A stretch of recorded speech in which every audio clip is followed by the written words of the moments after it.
Purihin ang Panginoon sa pagkakataon na ito na muli tayo nagkasama-sama upang magpuri at sumamba sa ating Panginoon. This is my third week. 2 weeks na lang. Tapos na. At ang bilis ng panahon. At hayaan nyo na ibahagi ko, ito yung last Sunday ng Mission Month. Ito na rin yung huling pagsamba natin na sineselebrate natin yung Mission Month.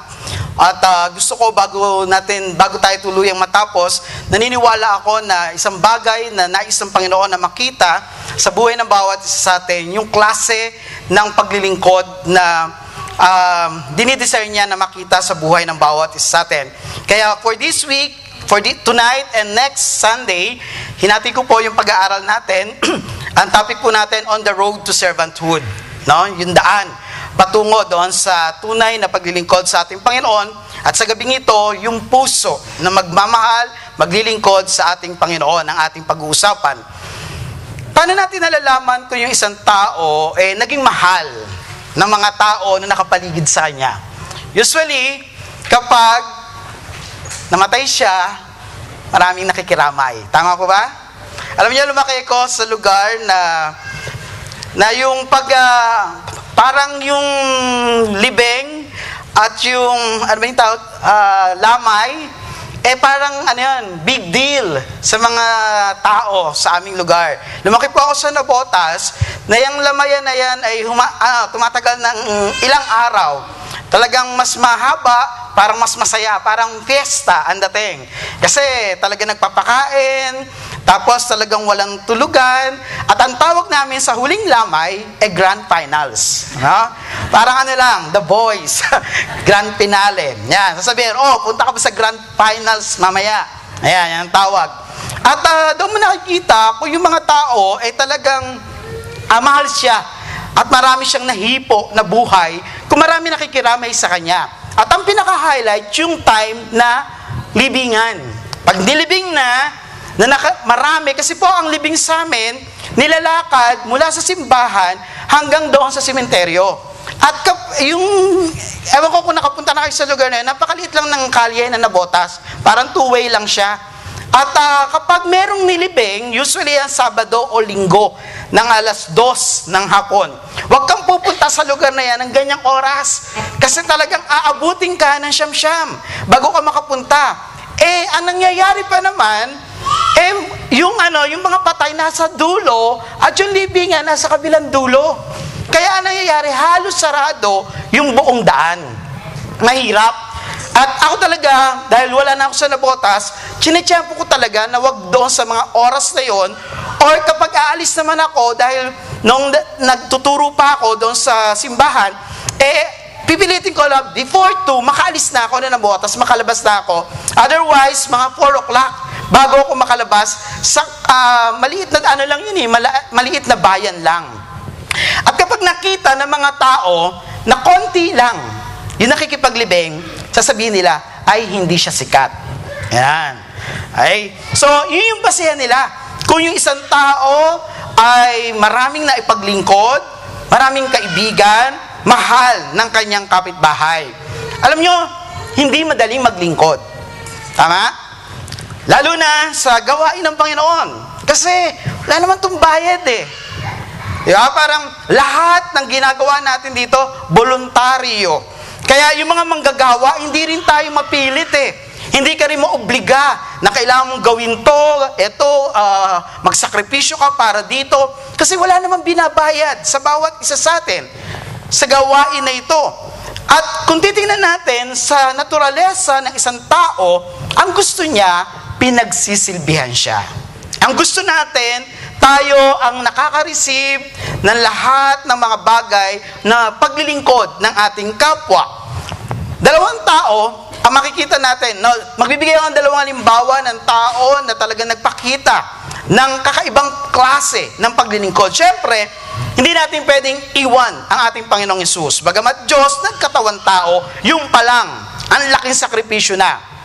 Parang isipin lang natin na Diyos, alam natin yung kalagayan, yung kanyang sitwasyon, pero pinili niya na magkatawan tao. Sabi nga doon sa kanta kanina, hindi natin alam kung ano yung naging kabayaran ng lahat ng kanyang hirap. Kasi bakit ba parang paulit-ulit doon sa kanta, no? Parang kahit sabihin natin, alam na natin yung story, alam na natin yung kasaysayan, alam na natin lahat-lahat ng hirap niya. Pero at the end, maisip pa rin, naintindihan ko ba talaga kung ano yung naging cause? Naintindihan ko ba talaga kung ano yung halaga? Naintindihan ko ba talaga kung ano yung hirap na pinagdaanan ng Panginoong Hesus para sa kaligtasan ko? Ano mga kapatid, I doubt kung naiintindihan natin talaga. Hindi ako nagmamalaki, ako din. Hindi ko sinasabing lubos ko naiintindihan ng Panginoon.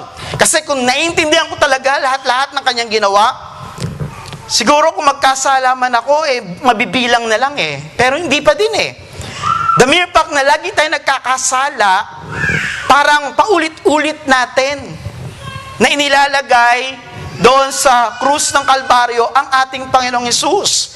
Kaya nga sabi, ilang beses ba siya kailangang mamatay para maintindihan lamang natin kung ano yung sakripisyo niya sa bawat isa.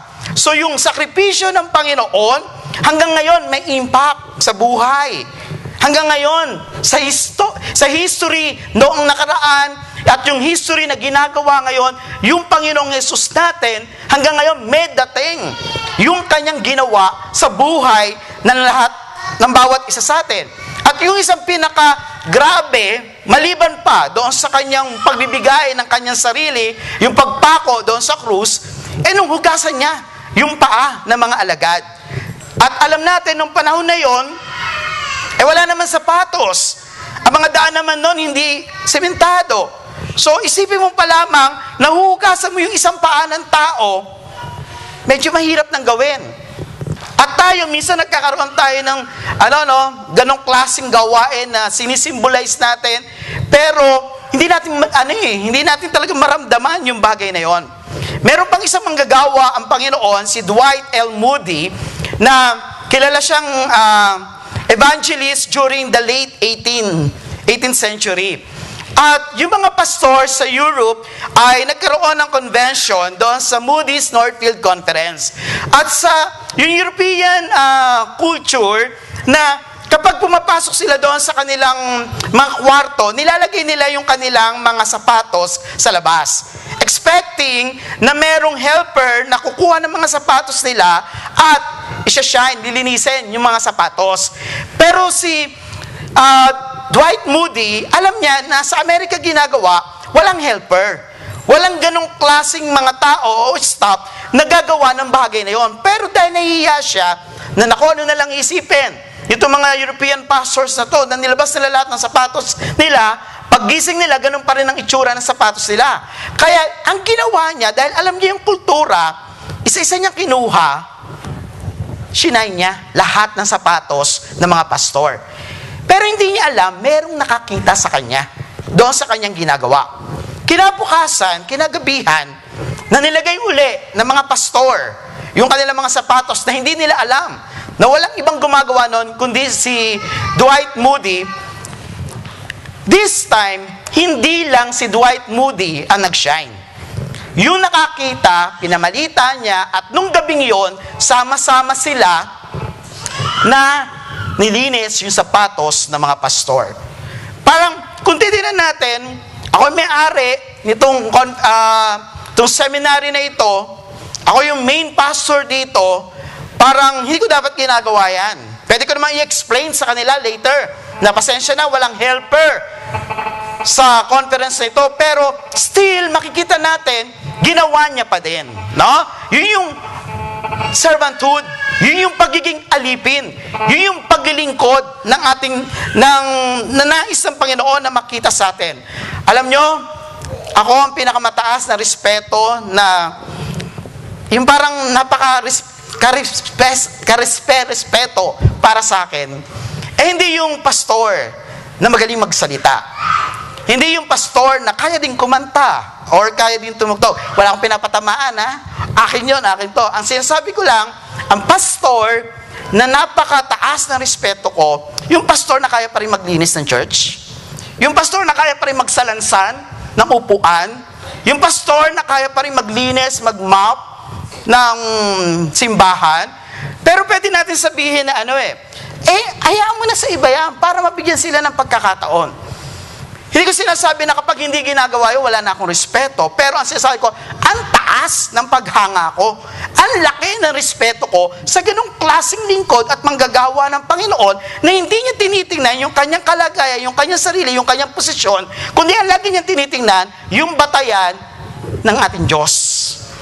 No? Lagi naman dapat ang konsepto natin hindi yung kung ano yung sinasabi ng tao, ano yung pamantayan ng tao, ano yung prinsipyo ng lipunan, kundi lagi pamantayang prinsipyo ng Diyos para sa atin. Kaya, meron akong kaibigan sa Pilipinas before, meron kami tinatawag na yung couples night, na puro kami mag-aasawa. Ang ginagawa namin, yung mga kaibigan namin mag-aasawa, dinadala namin doon sa church, inahanda namin yung church na parang gantong hall, ginagawa namin siyang parang restaurant. Gagawin namin talagang romantic, tapos small table for two lang, kasi parang date na mag-asawa yon.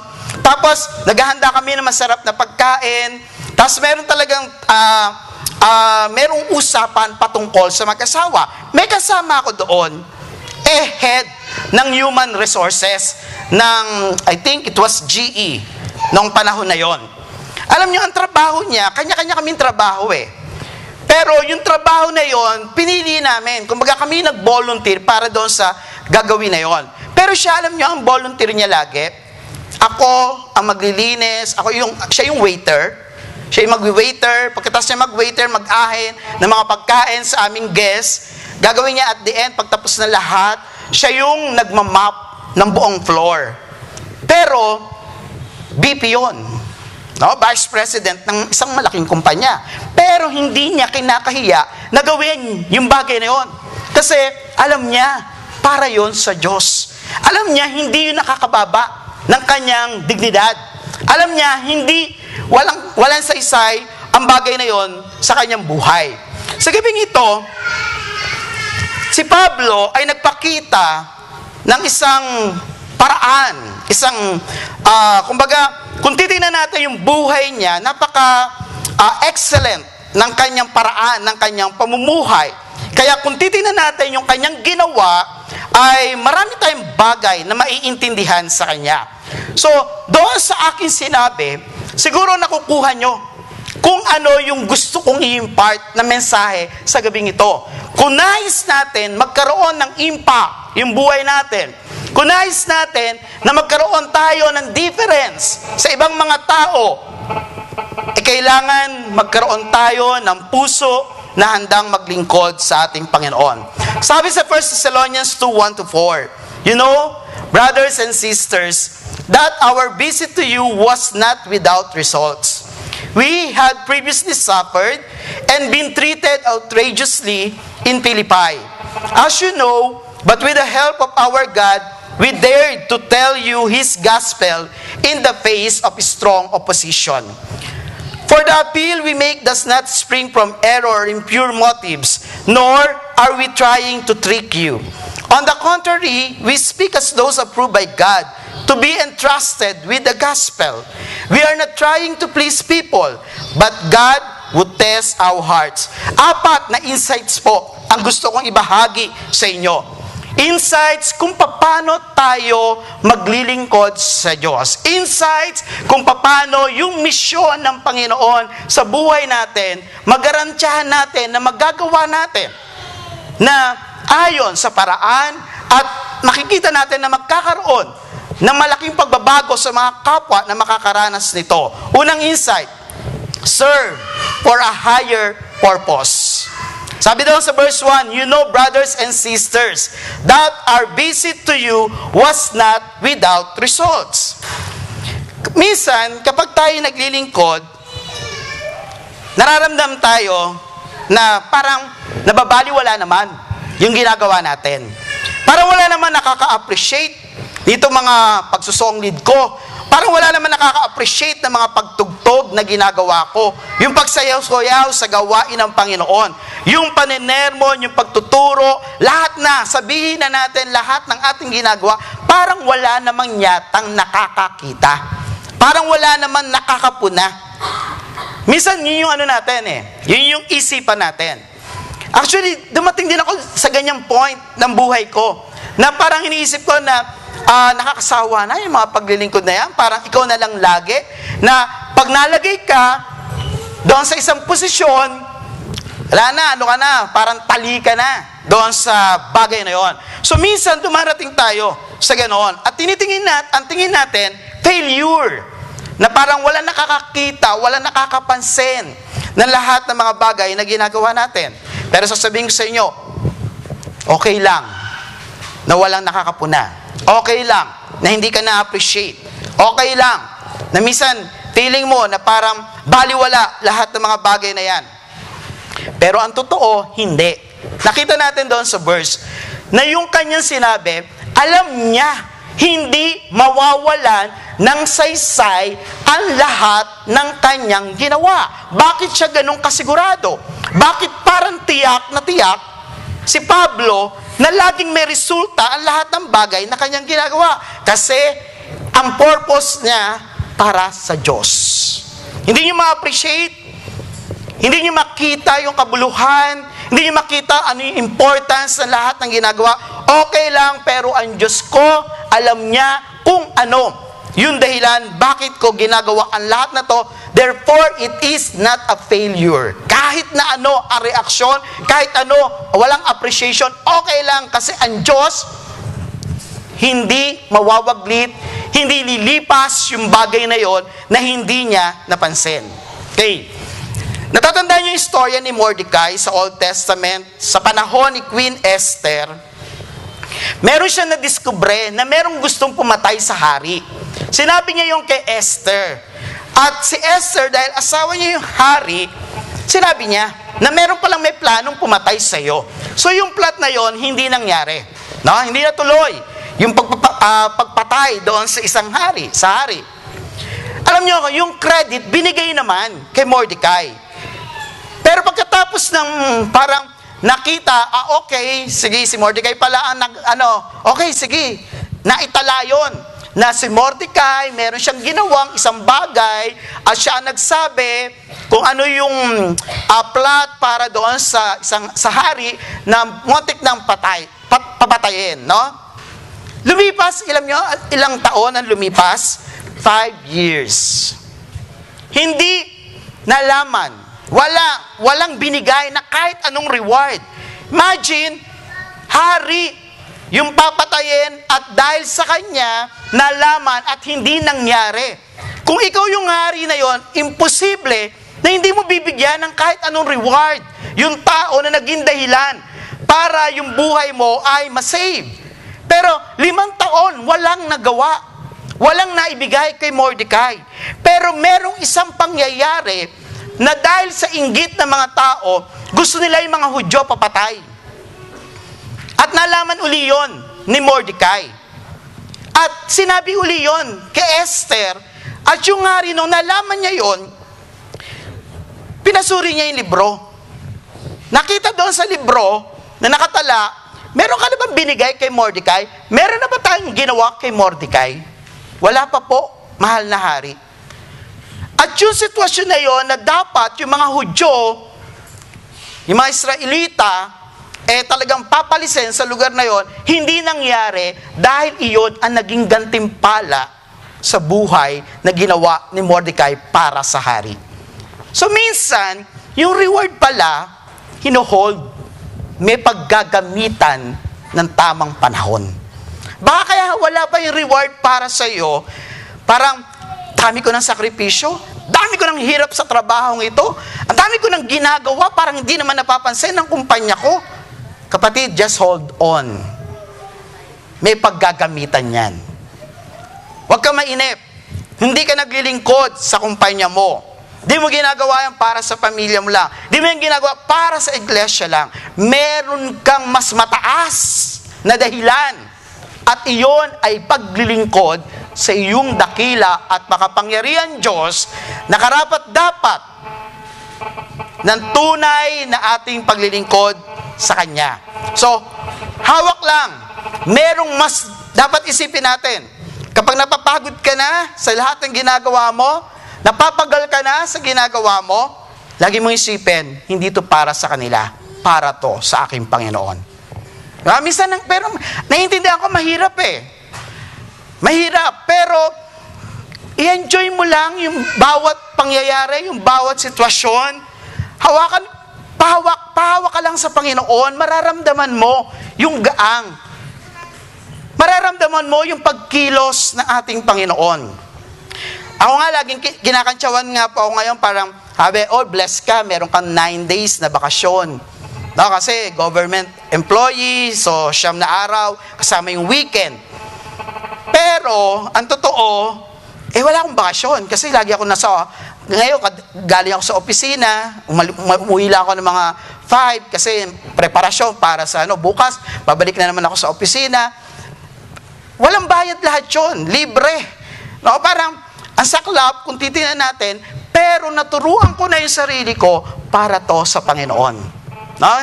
Meron ako mga office mate na Pilipino na nakauwi ng Pilipinas. Kasi merong 1 week na bakasyon na nila yun, na enjoy nila. Parang gusto kong mainggit. Pero hindi. May paraan ng Diyos, alam ko. Tapos na yung panahon na panay sentimiento ko, panay reklamo ko, panay sabi ko na pagod na ako, ayoko na, gusto ko na umuwi ng Pilipinas. Salamat sa Diyos, natapos na rin yung mga panahon na puro reklamo ako sa hirap na inaabot ko sa trabaho ko. Ngayon, ina-enjoy ko na yung bawat panahon na inilalagi ko sa loob ng opisina namin. Kay Mary Ward, kanina po, nakaupo ako dyan, habang kumakanta tayo, sinabi ko sa Lord, kay may reward, kay walang reward, kay may promotion, walang promotion, Lord, I will just enjoy this moment sa buhay ko, sa opisina ko. Kaya pala natin gawin yon, kaya pala natin maging masaya, humanap lang tayo ng mas mataas na dahilan. Pangalawang bagay, insight number 2, serve in spite of your situation. Doon sa verse 2, ano sabi doon? They were treated outrageously, no? Makikita po natin ano nangyari sa kanila. May opposition. Saan ang gagaling yung opposition? Sa mga religious leader. May mga rioters, no? May mga tao na nanggugulo sa lahat ng kanilang ginagawa. At merong banta na pag hindi mo tinigil lahat ng yan, ikukulong ka. Talagang, kung mababasa ninyo yung pangyayari sa Acts, merong pagkakataon na talagang hinahanap si Pablo at yung mga tao, talagang inuhuhulog siya sa kabilang wall para wag lang siya mahuli. Ganun yung sitwasyon. Na talaga ang daming tao na gustong hanapin siya at ipakulong siya. At itinatakas lang siya ng mga tao. Pero hindi naging dahilan yon para hindi siya maglingkod sa ating Diyos. No, parang lahat ng yan, okay lang yan, normal lang yan para sa akin. Ayon kay Pablo, kahit tinutulig sa ako nitong mga religious leaders na to na dapat kasama ko, na nangangaral ng salita ng Panginoon, pero sila yung tumutuligsa sa lahat ng ginagawa. At kahit na may mga tao nagagalit sa ginagawa, kasi nababago yung buhay ng mga tao. Ayaw nila na nababago yung buhay ng tao. Kaya ang ginagawa nila, ginugulo nila lahat ng pagtitipon. Habol dito, habol doon, tago dito ang ginawa ni Pablo. Pero lahat ng iyon, hindi naging dahilan para tumigil siya sa kanyang paglilingkod sa ating Diyos. Sumakit ang ulo ko, Lord, next week na ako a-attend, masakit No, naghihintay ang taxi. Walang taxi, Panginoon Hindi naman pwede maglakad. Balik na lang ako sa ko. Tapos, meron pa akong magandang mapanood pa ako. Yeah? Pansinin niyo ako, lagi ito sinasabi sa Bible study ko Pag meron tayong nararamdaman, ang bilis-bilis nating mag-cancel. Paggawain ng Panginoon. Pero, kahit masakit na yung ulo mo, kahit masama na yung pakiramdam mo, hindi mo yung gagawin sa trabaho mo. Papasok ka pa rin, kahit lungay-ngay ka na, huwag ka lang maabsenan at huwag lang mabawasan yung sweldo mo. Pero sa Lord, okay lang, maintindihan ako ng Panginoon. Di ba? Pag meron tayong makikitang excuse, ginagamit na kaagad natin excuse na yon para lamang matigil tayo sa gagawin natin na paglilingkod sa ating Panginoon. Ano si Moses? Hindi tayo magtataka sa kanya kung bakit panay excuse niya nung pinipili siya ng Panginoon. Bakit? For 40 years, mula nang tumakas siya sa Egypt dahil meron siyang napatay, 40 years, wala siyang ginawa kundi mag-alaga ng tupa. Yan yung buhay niya. So parang sa kanya, hindi ako credible. Hindi na, nagtatago na nga ako sa mga tao eh. Wala na nga ako ibang kinakausap kundi ito mga hayop na ito eh. Pero, tapos ako yung gagawin mong mga leader. Parang ang sama ng dating, no? Pero, hayop po. so, masama lang yung bigka, yung dating. Pero, yung mga tupa, eto lang yung kaharap ko, tas gagawin mo ko, iharap mo ko. Hindi lang sa aking bayan, ihaharap mo pa ako sa pinakamataas na pinuno. Parang, paano ko ito kakayanin lahat? At alam niya na wala siyang authority. No? From outside siya. 40 years, wala na siya sa Egypt. Hindi niya nakasangga yung kanyang mga kababayan. Hindi niya rin kasangga yung mismong bayan na kanyang naumaalipin sa kanyang mga kababayan. So makikita natin na ano yung otoridad ko para sa kanila. At wala rin siya makakatulong. Ang hawak niya lang, tungkod. So paano matutulungan ng kapirasong tungkod yung lahat na pinapagawa ng Panginoon? Although meron siyang kapatid na eventually tumulong din sa kanya. Pero silang dalawa, doon sa napakalaking task, ang hirap. Kaya ang dami niya excuse sa Panginoon. Parang tayo din, hanggat makakagawa ka ng excuse, Panginoon, wag muna ngayon. Panginoon, saka na. Panginoon, marami pa akong gagawin. Panginoon, marami pa akong tatrabahuin. Panginoon, kulang pa yung oras ko. Hanggat kaya natin maglagay ng excuse para wag lang makapaglingkod sa Panginoon, nilalagay natin. Pero, kung iintayin mong mawala lahat ng excuse, I tell you, hindi ka makapaglilingkod na sa Diyos. Dahil, hindi yun mawawala. Sasabihin ko sa inyo, kailanman hindi mawawala lahat ng mga excuses na yan. Tingnan natin yung sarili natin. Ano yung mga excuse na sinasabi natin? Magpahanggang ngayon sa Diyos. Ano yung mga sinasabi natin dahilan kung bakit hindi natin magawa yung mga bagay na pinapagawa ng Panginoon sa atin? Kung iintayin mong alisin niya ng Panginoon, sasabihin ko uli sa inyo, hindi mangyayari yan. Ang kailangan, ikaw ang humakbang sa lahat ng mga bagay na yan para magawa mo yung nais ng Panginoon para sa buhay mo. Insight number 3, serve with integrity. Ano sabi ni Apostol Pablo? For the appeal we make does not spring from error or impure motives, nor are we trying to trick you. Kung ano yung pinananampalatayanan mo, kung ano yung pinaniniwalaan mo, dapat yun ang ipinapakita mo. Bakit ang taas na expectation ng mga tao sa mga Kristiyano? Alam kasi nila na yung ginawa ni Kristo sobrang selfless. No? Yung ginawa ni Kristo talagang pagpapakita ng pagbibigay ng sarili, ng buhay, ng panahon, ng lahat-lahat para sa mga tao. Klaro yun. Kaya yung mga nananampalataya kay Kristo at yung mga hindi nananampalataya sa Kanya, yun naman ang ina-expect na makita sa buhay ng bawat isa sa atin. Pansinin ninyo, kapag merong ginawa yung ibang mga hindi Kristiyano, di naman tayo nagre-react no? Kasi expected na yun. Na kaya nila ginagawa yun kasi hindi nila kilala yung Diyos. Pero kapag ang may gumawa ng isang bagay na hindi maganda, kilala na maka-Diyos, Kristiyano, maraming masasabi ang mga tao. At lalo na yung kapwa niya Kristiyano, marami lalong masasabi patungkol sa kanya. Ano si Pablo, makikita natin sa kanya, yung ginagawa namin, punong-puno ng integridad.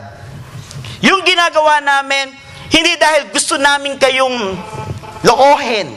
Hindi dahil kalokohan yung mga pinagsasabi namin sa inyo. Walang ganon na konsepto sa buhay ni Pablo. Yung standard ng kanyang paglilingkod, standard ng ating Panginoon.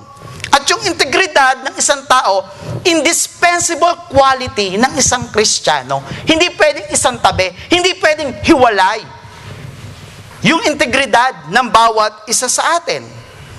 Alam nyo, sa Acts 6:3, nakita nila na parang hindi na naaalagaan yung mga balo.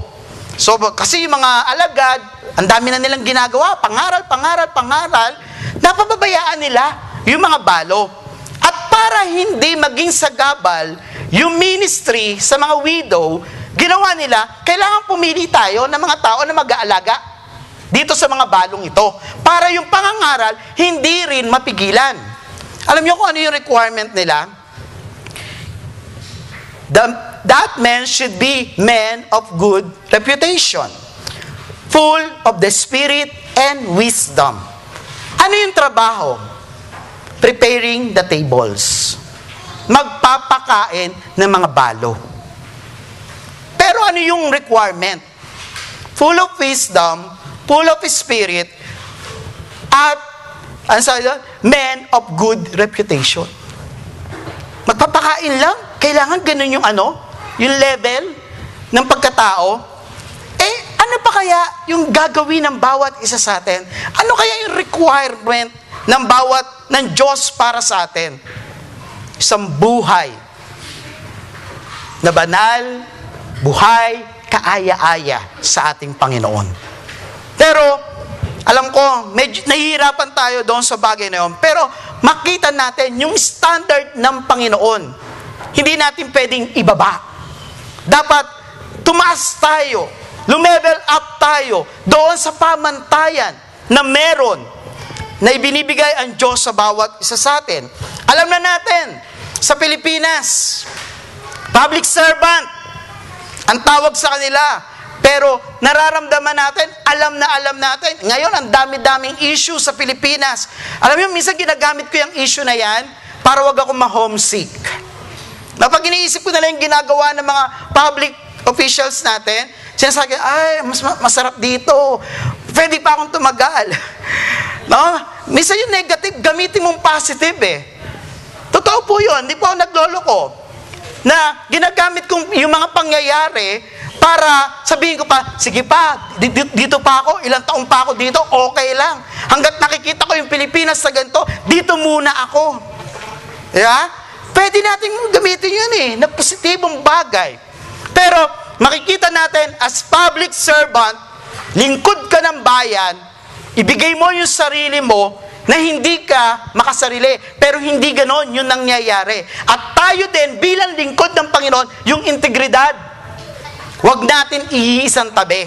Makita sa buhay natin yung pagiging maka-Diyos, yung katapatan, yung pagmamahal, yung pagkakaroon ng isang buhay na hindi iniisip ang kanyang sarili lamang. Pang-apat, insight number 4, serve to please God. Every time na nagsiserve tayo sa Panginoon, tanungin natin yung sarili natin, kanino ko ba talaga ginagawa itong bagay na ito? No?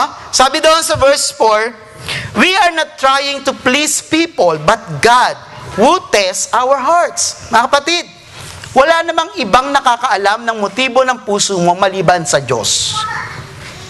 Sa Diyos tayo haharap, sa Diyos tayo magpapasuri, gawin natin ang lahat ng bagay para sa ating dakilang Diyos. Si Aaron, umakyat yung kanyang kapatid doon sa Mount Sinai para kausapin ng Panginoon. Ang tagal niya bago bumaba. Yung mga tao restless na.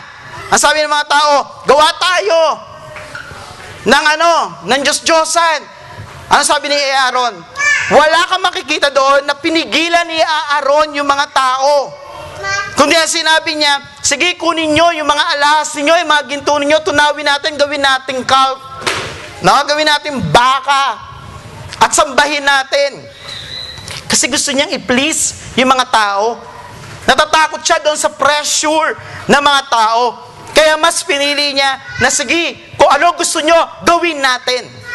Kapatid, sa paglilingkod na ito, isa lang ang ating audience, ang Diyos. Wala tayong ibang paglilingkuran, Wala tayong ibang pag-aalaya ng ating sarili, ng ating panahon, ng lahat ng ating talento, maliban sa ating Diyos. Kung meron pang iba, makakapagod yun. Kung meron pang iba, walang saysay yung bagay na yon. Ang Diyos lang. Sa Diyos natin gawin ang lahat ng mga bagay na ito. Paano tayo magsisimula sa ating paglakad sa gantong uri ng paglilingkod sa ating Panginoon? Servanthood is not natural. Hindi po yan ang gusto natin. Kaya kailangan ipanalangin natin sa Diyos, Lord, turuan mo na yung puso ko magkakaroon ng isang puso na nagmamahal at ikaw lang ang tunay na pinaglilingkuran. Kasi hindi natin natural yan. Kaya kailangan ilapit natin sa Panginoon ang ating mga sarili. At mag-umpisa tayo sa ating mga tahanan. Hindi ka agad sa simbahan. Hindi ka agad kung saan-saan. Madalas, naiiwanan natin yung tahanan natin. Hindi natin nabibigyan ng panahon. Hindi natin naipaglingkod yung ating sarili sa ating asawa, sa ating mga anak, kung sino-sino ang nakikinabang doon sa buhay na meron ka. At yung mismong pamilya, tira-tirahan na lamang ng panahon, ng galing, ng husay na meron ka. Servanthood is a lifestyle, no? Hindi pwedeng isang linggo mo lang gagawin yung bagay na yan. Maghanap ka lagi ng pagkakataon para maipaglingkod mo ang sarili mo sa iba. Hindi din yung part-time duty. Kailangan bahagi ng buhay natin na committed tayo, na lagi natin hahanapin yung pagkakataon na maipaglingkod natin ang sarili natin sa ating kapwa. At alam natin, ang paglilingkod sa kapwa ay paglilingkod sa ating Diyos. Servanthood has no selfish motive. Napag-usapan na natin yan. Mag-start tayo, isakripisyo natin ang ating panahon, ang ating mga resources, ang ating lakas para sa pangangailangan ng iba na wala kang iniintay na kapalit. Tawag yan sa atin ng ating Panginoon. Simulan nating ariin. Simulan nating yakapin yung gantong klase ng paglilingkod. Wala yang seminar. Wala kaming pwedeng ibigay na seminar sa inyo kung paano yung paglilingkod. Dapat makita natin sa buhay natin na kaya natin gawin itong bagay na ito at wala tayong excuse na binibigay sa ating Panginoon. Dito po ang magwawakas. Sabi, a believer without service to other is a tree without fruit or a well without water. No? Kung hindi tayo dilingkod sa ating Panginoon, kung hindi natin binibigay ang sarili natin, para tayong puno na walang bunga at balon na walang mapalang tubig sa ating buhay. Salamat po, Panginoon, sa iyong mga salita. Narito ang bawat sa amin. Dalangin po namin, Panginoon, turuan mo kami ng paraan ng tunay na paglilingkod. Yung paglilingkod na ginawa mo, O Diyos, na hindi makasarili. Paglilingkod, Panginoon, na hindi iniisip kung ano ang kanyang makukuha. Isang paglilingkod na punong-puno ng pagtatapat at pagmamahal. Salamat po, Panginoon, sa iyong salita. Sa pangalan ni Jesus. Amen.